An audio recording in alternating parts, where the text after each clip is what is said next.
Hello my dear friends, I welcome all of you to Vishnu classes. आज हम जो है इवैल्यूएशन के प्रोसेस के बारे में जानेंगे। सो जैसे कि किसी ने कमेंट किया था कि इवैल्यूएशन का प्रोसेस क्या है, उसके बारे में बताया जाए। सो इवैल्यूएशन सबसे पहले हमें जानना बहुत ज़रूरी है कि इवैल्यूएशन होता क्या है। इवैल्यूएशन जो है, एक होता है मेजरमेंट और एक होता है इवैल्यूएशन। मेजरमेंट क्या है? किसी चीज़ को क्वांटिफाई करना नंबर्स में। हम जब किसी चीज़ को नंबर्स में बताते हैं कि इसके जो है इतने मार्क्स आए हैं, ठीक है, या ये जो है यहाँ इस कैटेगरी में स्टैंड करता है, इस सब्जेक्ट में इसके इतने मार्क्स हैं। जब भी हम किसी एक व्यक्ति को जो है नंबर असाइन कर देते हैं, वो जो है मेजरमेंट कहलाता है, ठीक है। किसी की लेंथ देखना, किसी की वेट देखना, ये सब जो है मेजरमेंट होता है। अगर हम बात करें इवैल्यूएशन की कि इवैल्यूएशन क्या है, इवैल्यूएशन जो है एक ऐसा प्रोसेस है जिसमें जो है हम उसको सिर्फ नंबर साइन नहीं करते, हम उसे जो है फुली इवैल्यूएट करते हैं कि वो क्या क्या कर सकता है, क्या क्या नहीं कर सकता, उसकी कितनी कैपेबिलिटी है, उनकी एबिलिटीज़ के बारे में हम जानते हैं, ठीक है। जिसमें सिर्फ जो है क्वांटिफाई ही नहीं किया जाता। इवैल्यूएशन जो है दो तरह की होती है। एक जो है समेटिव इवैल्यूएशन होती है और दूसरी जो है फॉर्मेटिव इवैल्यूएशन होती है। फॉर्मेटिव इवैल्यूएशन कब होती है? फॉर्मेटिव इवैल्यूएशन जो है उस टाइम पे होती है जैसे कि किसी एक टीचर ने आपको एक पूरा यूनिट करवा दिया है, या जो है क्लास टेस्ट वगैरह हो गए, या कुछ टॉपिक टीचर ने करवाया, उसके बाद कोई भी टेस्ट ले लिया, कभी भी जो है टीचर टेस्ट ले सकता है। वो जो है फॉर्मेटिव इवैल्यूएशन होती है कि बच्चे को कितना समझ में आया। जब हम बच्चे की अंडरस्टैंडिंग को जानते हैं, उसे हम फॉर्मेटिव इवैल्यूएशन कहते हैं। मैं थोड़ा आपका बेस बना रही हूँ ताकि आपको इवैल्यूएशन के बारे में थोड़ा बहुत पता हो, तभी प्रोसेस के बारे में इजीली पता चलेगा। सो फॉर्मेटिव क्या है कि टीचर ने जो पढ़ाया उसका टेस्ट ले लिया, और टीचर जो है कभी भी टेस्ट ले सकती है। और समेटिव इवैल्यूएशन क्या है? समेटिव इवैल्यूएशन में जो है आपने पूरा कोर्स कर लिया है, जैसे कि आपका एक पूरा सेमेस्टर हो गया, या आपका जो है आपकी ग्रेजुएशन की डिग्री हो गई, ठीक है। उसके बाद जो है आपको जो मार्क्स मिलते हैं उसे समेटिव इवैल्यूएशन कहते हैं। मीन्स कि इन द एंड, जिसे जो है आप सुधार नहीं सकते। फॉर्मेटिव में आप सुधार सकते हो कि जैसे आपको आज टेस्ट लिया है, टीचर ने आपको नहीं आया, आपने दोबारा समझा, फिर दोबारा कई बार टेस्ट हो जाता है, या फाइनल में आप जो है अच्छे मार्क्स ले लेते हो। लेकिन समेटिव इवैल्यूएशन जो है लास्ट में ही होता है, जैसे कि जो हमारे फाइनल एग्ज़ाम्स होते हैं वो समेटिव इवैल्यूएशन का एक पार्ट है। सो प्रोसेस ऑफ इवैल्यूएशन क्या है? इवैल्यूएशन के लिए सबसे पहले क्या होती है? प्लानिंग। ये एक प्रोसेस चलता है, प्लानिंग से स्टार्ट होता है, फिर जो है एग्जीक्यूशन होती है जिसे हम इम्प्लीमेंटेशन भी कहते हैं, फिर एनालिसिस होती है, और फिर रिपोर्टिंग होती है। रिपोर्टिंग के बाद फिर ये प्रोसेस जो है चल पड़ता है, फिर प्लानिंग की जाती है। जैसे कि ये प्लानिंग के बाद जो है एग्जीक्यूशन या इम्प्लीमेंटेशन होगी, फिर उसके बाद जो है एनालाइज किया जाएगा, फिर रिपोर्टिंग होगी, रिपोर्टिंग के बाद फिर जो है प्लानिंग। मीन्स कि ये जो है प्रोसेस चलता ही जाएगा, ये एक तरह से कॉन्टीन्यूअस प्रोसेस है। तो सबसे पहला क्या है? प्लानिंग।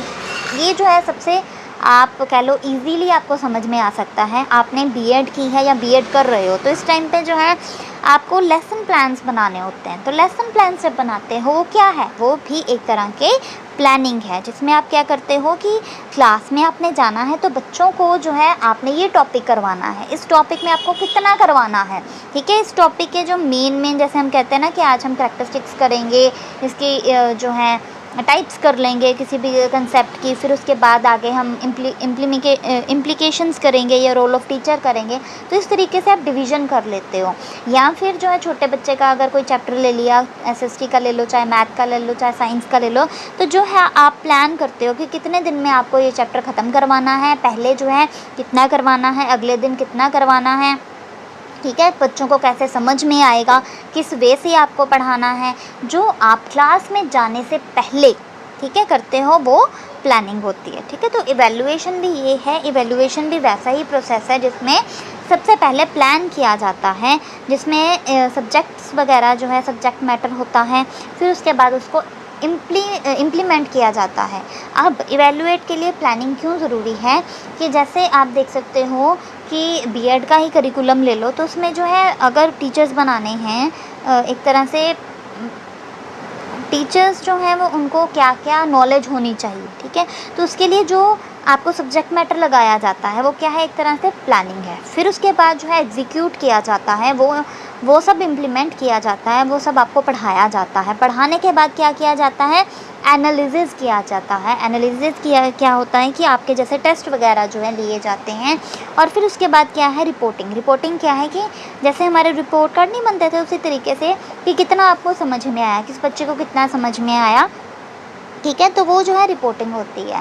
ये जो है कॉन्टिन्यूस प्रोसेस है। जैसे अगर हम कहें कि एक क्लास में अगर हम समेटिव इवैल्यूएशन की भी अगर एग्जांपल लें तो एक क्लास पे लगा, फिर उसके बाद हमने जो प्लानिंग की थी कि आप बच्चों को पिछले बैच के बच्चे जो हैं उनको कितना समझ में आया था, आगे हमने उस अकॉर्डिंगली जो है प्लानिंग में कुछ ऐड किया, ठीक है। तो इसी तरीके से ये कॉन्टिन्यूस प्रोसेस चलता है। या ये भी हो सकता है फॉर्मेटिव की बात कर सकते हैं, फॉर्मेटिव की बात कर सकते हैं कि उसी क्लास में हमने एक बार टेस्ट लिया था, तो दूसरी बार जो है हमने आगे किस वे से पढ़ाना है, किस वे से जो है उन सभी टॉपिक्स को ताकि बच्चे इम्प्लीमेंट कर पाएँ, फिर हमने एनालाइज़ करना है कि कितना समझ में आया, फिर रिपोर्टिंग। सो इवैल्यूएशन भी ऐसे ही होती है। प्लानिंग के बाद एग्जीक्यूशन होती है, मतलब कि इम्प्लीमेंट किया जाता है वो सब्जेक्ट मैटर, फिर एनालाइज़ किया जाता है। एनालाइज़ मींस कि आपको कितना समझ में आया ये देखा जाता है, और फिर रिपोर्ट की जाती है। हम कहते हैं ना कि ये बच्चा आगे जाके ये बन सकता है, हम बोलते हैं। वो क्यों बोलते हैं कि जब टीचर जो है उस बच्चे का टेस्ट लेता है तो उसके अकॉर्डिंग जो है टीचर को पता चलता है कि उस बच्चे का IQ कितना है, या बच्चा जो है वो किस में कैपेबल है। हम कहते हैं ना कि ये बच्चा जो है साइंस में अच्छा है, मैथ्स में अच्छा है, या सोशल में अच्छा है। तो ये एक तरह से हमारी इवैल्यूएशन मतलब कि एक तरह से हम एनालाइज़ करते हैं। सो जो कि एक इवैल्यूएशन का ही पार्ट है। सो आज हमने प्रोसेस ऑफ इवैल्यूएशन किया है।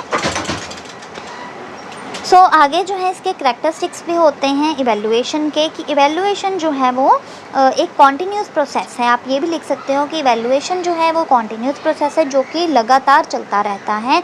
इसमें जो हम क्या करते हैं इम्प्रूवमेंट करते हैं अपने अकॉर्डिंगली, ठीक है, कि क्या क्या हमें जो है ऐड करना चाहिए, क्या क्या हमें चेंज करना चाहिए।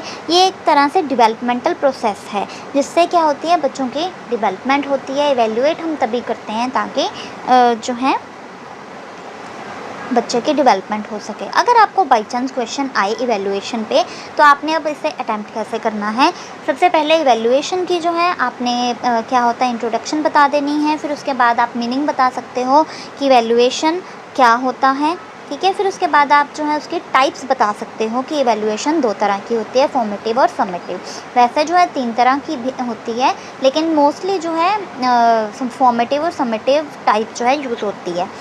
आई थिंक 4 तरह की होती है वैसे, लेकिन फॉर्मेटिव और समेटिव जो है हर जगह यूज़ होती है, इसीलिए इवैल्यूएशन की 2 टाइप्स ही मानी जाती हैं।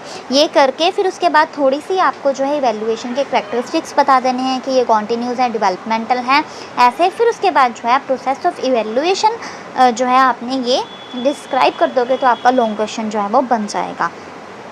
So hope you like this. Thank you.